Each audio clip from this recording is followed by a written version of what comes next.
Oh, yay, the shop. Go in here and get my 450 today. There it sits? Where? The 22? Well, yeah, there it's set. No, that ain't the thing set. I guess it is. Right there is my 450. What do you get a freaking bar, mate?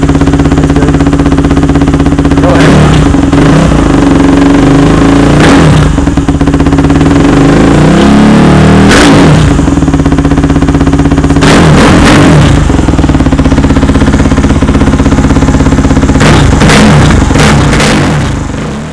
So I got the K&N air intake kit installed with the aftermarket airbox and intake tube. I have the Dasa full system exhaust installed. Came with the header and everything.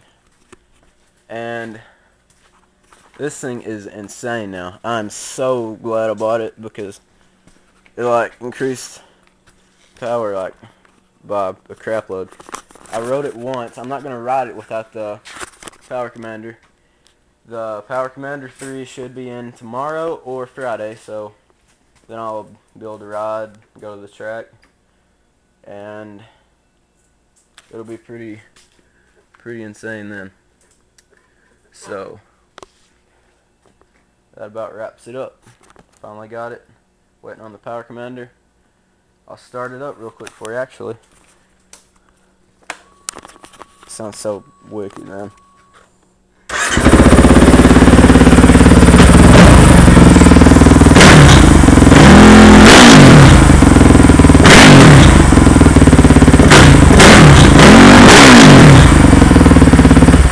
It is really loud, and this is the 99 decibel version. I didn't even get the classic 13-inch canister. This is the race version, and it's still loud as crap, but it's awesome. I love it. But that's it. Thanks, guys. Comment, rate, and subscribe.